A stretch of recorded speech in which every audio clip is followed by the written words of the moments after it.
In this session, we will listen to a lecture by director Kim Yong-yeon on an ecosystem that includes Korean specialty plants that only grow in Korea. 왜냐면 저쪽에서 네. 바위에서 크는 네. 요만한 네. 나무부터 시작해가지고 이거를 생각지도 못했던 네. 생태계를 봤는데 이제 우리 이쪽으로 이제 옮겨서 보니까 여기 이름도 모르는 풀들이 많고 그런데 네. 요런 지역에 있는 특징적인 생태계가 있으면 네. 좀 알려주세요. 네, 그렇게 하겠습니다. 이곳은 정말 자연 생태계가 아주 잘 살아있는 그런 곳이고요. 일단 생태계의 구성 요소로 보면 큰 나무, 교목이라는 나무, 그 다음에 소관목이라고 하는 꽃나무들, 그 다음에 초문류, 그리고 그 바닥을 구성하고 있는 다양한 종류의 미생물인데 이곳에서는 그것들을 전부 다 관찰할 수 있는 그런 장소라서 한번 그 나무 얘기부터 좀 해볼게요. 옆에 있는 나무가 야광나무. 야광나무는 밤에 빛이 난다고 해서 야광나무지만 사실은 이 야광나무는 어디에 쓰이냐면 저희가 사과를 재배하거나 이럴 때 그 뿌리로 쓰는 나무예요. 대목으로. 그래서 이 나무에다가 사과를 접하면 어떻게 되냐면 사과는 오래 못 살고 약한데 이 뿌리에다가 접하면 사과가 무한정 오래 살아요. 수백 년이고 살 수 있는 그런 조건이고 특히 이 야광나무는 수분이 풍부한 곳에서 자란 아이예요.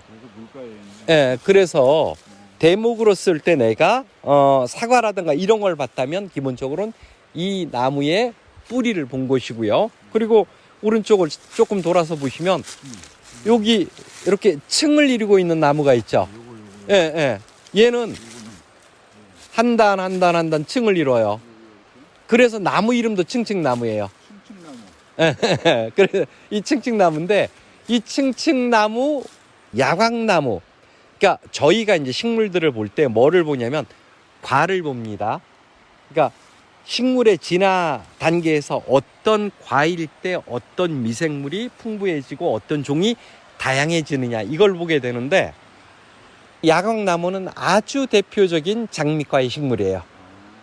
꽃이 피면 좀 일러요. 그리고 저기 멀리서 보면 꽃이 핀 개체가 나오긴 하는데 앞으로 한 10일 정도가 되면 하얀 정말 아름다운 꽃들이 여기 숲 전체가 필 야광나무 숲이고요. 꽃눈이 달렸어요. 나무 끝들에 보면 꽃눈들이 달려 있어요. 그래서 그런 아이들이 꽃이 필 거고요. 이 생태계 밑에는 다양한 형태의 미생물이 살 수 있고 다양한 형태의 미생물이 살면 굉장히 다양한 영양분을 만들어내죠. 그리고 그 영양분을 기초로 해서 식물들이 살고 있는데 지금 제가 서 있는 자리에서 굉장히 귀한 식물이 두 가지가 있어서 먼저 그거부터 얘기를 드릴게요. 여기 보시면 키가 쭉 올라가는 제비꽃이 있어요. 일반적으로 제비꽃이라고 하면 아주 낮은 것, 기껏 해봤자 한 뼘 이내 10cm 이렇게밖에 안 크는데 얘는 왕제비꽃이라고 하는데 키가 50에서 60cm까지 커요. 그리고 끝부분에 꽃이 열려요. 근데 이거는 한국 특산 식물이에요. 다시 말해서 지구상에 우리나라에서 몇 곳 없는 거니까 우리나라를 대표하는 식물이 살 수 있을 정도의 아주 특이한 땅이라는 뜻이에요. 그리고 뒤로 제가 조금 더 물러나서 보면요. 무엇이 있냐면 우리가 한약재로는 세신이라고 하고 그냥 족두리풀이라고 하죠. 이 꽃을 이렇게 들어가 보면 얘는 아직은 어떤 상태 때문에 꽃이 안 폈는데 이 안에 보면 족두리처럼 되어 있는 꽃이 있어요. 그리고 그 한약재로도 굉장히 중요하게 다뤄집니다. 그런데 잎을 보면 보통 옆에 있는 거는 녹색이죠. 근데 얘는 자주색이죠. 예. 처음 싹이 나올 땐 자주색이 아주 강력한 자주색이에요. 그래서 자주족돌이라고 하는 한국 특산 식물이에요. 이것도 지구상에서 우리나라에밖에 없어요. 그러니까 불과 요 한 평 정도 안 되는 공간에 수십 개체의 왕제비꽃과 그 자주족돌이 풀이 있습니다. 그리고 그 외에도 보면 양치류 중에서 십자고사리 아니면 뱀고사리, 그 다음에 개고사리, 이런 다양한 양치류들도 있고요. 그 다음에 제가 손으로 만지고 있는 게 당개지치라고 하는, 예, 그 다음에 요거는 말발굽 나물이에요. 맛있어요. 떡도 해먹고 이게 사람들한테 몸에 있는 독도 없앤다고 하는 그런 식물이고요. 요게 엽기예요. 그 다음에 요거는 누구나 꽃 좋아하시는 분들은 다 좋아하는 현우색이에요. 예, 이 뿌리를 굉장히 강력한 진통 효과가 있어서 뿌리를 한약재로 쓰는 현우색이고요. 이렇게 그냥 손에 닿는 공간에 있는 식물만 해도 많아요. 이 숲은 전체적으로 면적은 얼마 되지 않아요. 불과 한 1000여 평 정도밖에 안 되는 곳인데 이곳에 있는 식물이 1000종이 넘어요. 그러니까 1000종의 식물이 살고 있다는 얘기는 거의 하나의 완벽한 생태계를 재현하고 있는 그런 공간이라서 이제 들어가면서 꽃들이 좀 좋은 장소에 가서 그 장소마다 특색이 있는, 멀리서 보면 저기 노란 꽃이 한두 개가 보이는데 저게 제 생각에는 피나물일 것 같아요. 피나물이나 아니면 동이나물, 또는 노라니까 뭐 애기똥풀이나 이럴 것 같아요. 그러면 이제 저쪽으로 가서 조기에 대한 얘기를 좀 해볼게요. 여기 네. 이상한 게 하나 보면 이거 네네. 이게 뭐예요? 천남성이라는 아이고요. 그 위에도 역시 뭐가 있냐면 자주족돌이가 하나 있네요.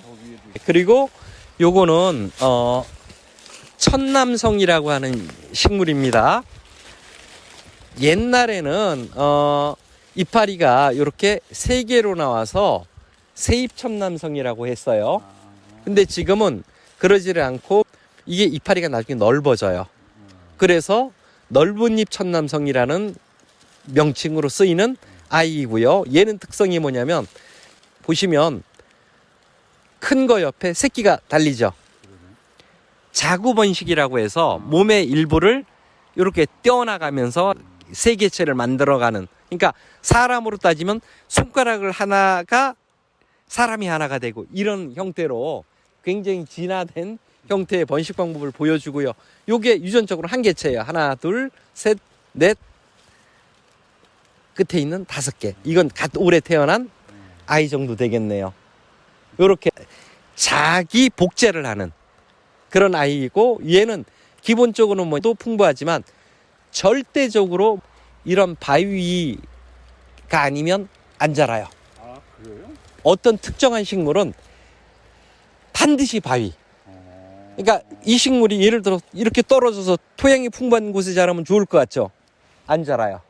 왜냐면 그곳에서는 다른 생태계가 있을 것이고 거기에선 경쟁력으로 자기가 분명히 질 거니까 뭐를 하는 거냐면 안 자랄 곳에 자기가 들어갈 이유가 없죠. 그래서 반드시 자랄 장소에서 이렇게 돼 있고요. 그 다음에 이름이 천남성이에요. 무슨 뜻이냐면 남성, 순놈을 의미를 해요. 천이는 뭐냐, 바뀐다는 뜻이에요. 그래서 영양분이 풍부하고 이럴 때는 여자가 돼서 꽃을 피우고 열매를 맺어요. 그러다가 거기 장소가 영양분이 부족해요. 그러면 남자가 돼서 씨앗은 못 만들고 꽃가루만 번지는 남자로 바뀌는 거죠. 그래서 천남성. 그래서 식물도 뭐냐면 그 장소의 자기 영양 상태에 따라서 사람이 남자가 됐다가 여자가 됐다가 불가능한데, 식물은 이렇게 자기가 그 장소에서 여자가 됐다가 남자가 됐다. 얘는 여자입니다. 예. 얘는 남자고요. 근데 분명히 어떻게 될 거냐면 어느 기간 때는 또 얘가 여자가, 얘가 남자가 될 수도 있어요. 그리고 얘가 영양분이 풍부해지면 얘가 여자도 될 수도 있고요. 독이 있다면서요? 독이 많죠. 그래서 얘들은 옛날에 몸을 따뜻하게 해서 폭발시켜 죽는 거죠. 아주 굉장히 맹독초고요. 만져도 안 돼요.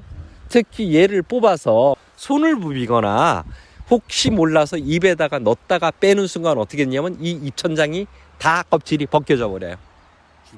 죽어요. 그러는 맹독초라서 산에 와서 혹시 모르고 아무 산나물이고 뜯어서 먹었다가는 큰일 납니다. This concludes the lecture on the ecosystem where Korean special plants grow naturally. Thank you for your attention.